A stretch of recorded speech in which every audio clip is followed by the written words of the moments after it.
Misión en Sutin. Fue consciente de que estaba despierto y le llegaba a través de la burbuja que cerraba su lecho herméticamente el ruido de los motores de la nave.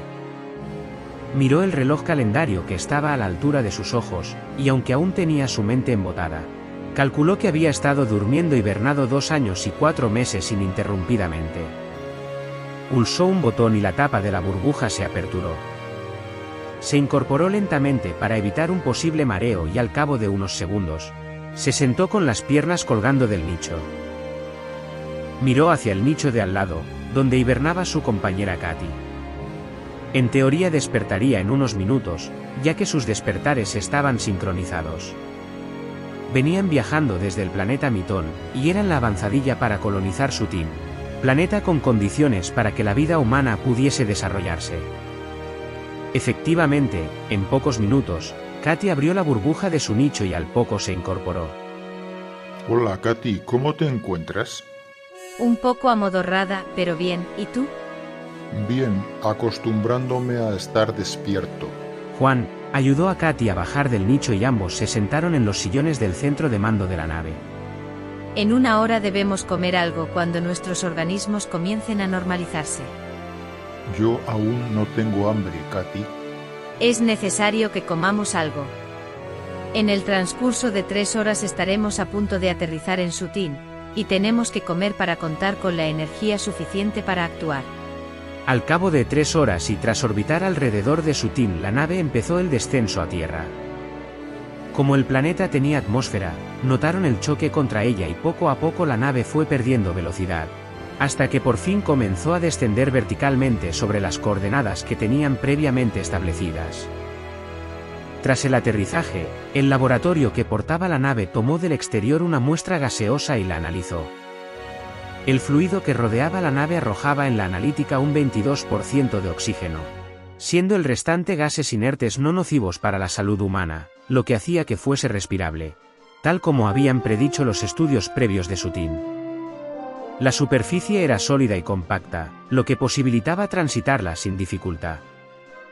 Katy y Juan se equiparon para salir de la nave y aperturaron la escotilla. Pisaron la superficie y dieron una vuelta alrededor de su nave, comprobando que todo se veía normal en ella. No muy lejos se avistaban unas colinas con vegetación. Parece que Sutin tenía agua, según los estudios. Aquel día no hicieron nada más y tras ese pequeño reconocimiento volvieron a la nave. Esa noche, después de cenar y de estar un rato de charla, se acostaron para dormir, por fin, como lo hacen los humanos normalmente. A la mañana siguiente, después de desayunar, sacaron el pequeño vehículo que venía a bordo de la nave y montaron en él, para empezar a explorar la zona. Se dirigieron hacia las colinas que habían visto con vegetación, presumiendo que encontrarían agua. Al llegar avistaron un riachuelo y al seguir su curso, este les llevó a la entrada de una cueva. Ambos bajaron del transporte y se acercaron hasta la entrada de la oquedad. Katy le dijo a Juan que entrasen en la caverna para ver qué había dentro. Los dos encendieron sus potentes linternas de baterías y pudieron ver a la luz toda la cúpula de la gruta. Al fondo se veían unas rocas que tapaban parcialmente el paso, aunque detrás de ellas la cueva seguía. Al llegar a la altura de estas grandes piedras, la luz de ambas linternas empezó a mermar, hasta apagarse completamente. Juan empezó a pulsar el interruptor de su linterna, en tanto que a Katy le pareció ver fugazmente un cuerpo iluminado débilmente que se escondió detrás de las rocas. A tientas se acercó hacia donde había visto el bulto iluminado, mientras Juan comprobaba que su linterna no respondía. Al llegar hasta las grandes piedras, Katy sintió como algo asía su brazo desde atrás y al volverse vio un cuerpo color amarillo limón, con largos brazos y cortas piernas, que era quien la tenía cogida. No pudo sino gritar, por el susto que se había llevado, y entonces vio que en la redonda cabeza del ser luminoso se abrió lo que parecían una boca y un par de ojos. Entretanto Juan había salido de la cueva, y comprobó que la linterna en el exterior funcionaba bien, pero a pocos metros del interior del umbral, volvía a desconectarse. Pensó que una interferencia ocasionaba el mal funcionamiento. Katy estaba conmocionada, solo acertó a decir: ¿Quién eres? Fraston Prison. ¿Te llamas así? Palimbrost. Katy se dio cuenta que no se podía entender oralmente con aquel cuerpo luminiscente y lo intentó por señas.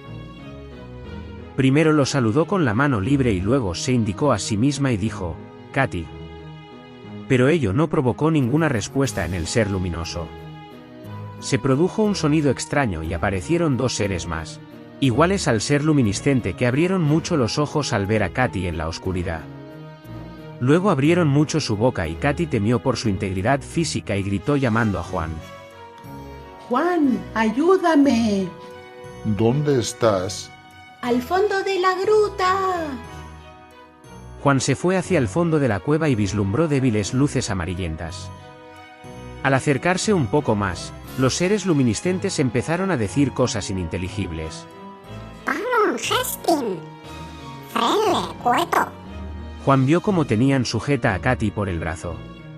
Estaba claro que aquellos seres vivían en la oscuridad y efectuaban las interferencias que apagaban las linternas. A Juan se le ocurrió que la luz no debía gustarles, y recordó que a bordo del transporte que habían traído estaba montado un espejo que podría servirle. Salió y cogiendo el espejo apuntó la luz que emitía la estrella radiante que iluminaba su team hacia dentro de la cueva, lo que hizo que ésta se alumbrase, y se oyó. Singin Malen. Malen. Malen. En ese momento los seres luminiscentes se internaron en la cueva y desaparecieron. Katy se vio liberada del tentáculo que aprisionaba su brazo y corrió hacia la entrada de la gruta. Allí se encontró con Juan y se abrazó a él, muerta de miedo. Montaron en el transporte y fueron hacia la nave, donde se refugiaron cerrando las escotillas. Tras la comida, Katy y Juan estuvieron hablando sobre la experiencia sufrida en la cueva. A Juan se le ocurrió volver con antorchas encendidas, ya que los seres luminiscentes parecían tener facultades para neutralizar los mecanismos eléctricos de iluminación. A la mañana siguiente se agenciaron dos antorchas. Se acercaron con el transporte a la boca de la gruta y las encendieron. Penetraron en la cueva y avanzaron hasta donde el día anterior tuvieron el encuentro con los seres luminiscentes. No había nadie. Siguieron caminando y más adelante llegaron a un punto donde el suelo se abría en una especie de caldera. Dejando las antorchas a un lado, se asomaron a la oquedad y pudieron ver que muchos seres luminiscentes transitaban de aquí para allá, así que desandaron el camino y salieron de nuevo a la luz del día. Apagaron sus antorchas, subieron a su vehículo y regresaron a la nave. Aquella noche Juan y Katy no se acostaron y montaron guardia en las escotillas. Cuando anocheció empezaron a aparecer unos pocos seres luminiscentes. Al poco rato vinieron más y al cabo de una hora había centenares de ellos rodeando la nave. Katy y Juan decidieron marcharse de allí lo antes posible, así que fueron al puente de mando y ocuparon sus asientos de navegación. Primero extendieron las patas de aterrizaje de la nave y luego Katy presionó el botón de encendido de los motores, lo cual produjo una gran llamarada. Los seres luminiscentes retrocedieron aterrorizados. Poco a poco la nave se fue elevando hasta hacerse un puntito luminoso en la noche cerrada. Brimstone. Brimstone. Brimstone. A bordo de la nave Juan y Katy decidieron enviar un mensaje a la base de Mitón y dar por cancelado su asentamiento en Sutin. Suscríbete a este canal, es gratis y te avisaremos cuando haya nuevos vídeos. Si te ha gustado el vídeo dale un me gusta.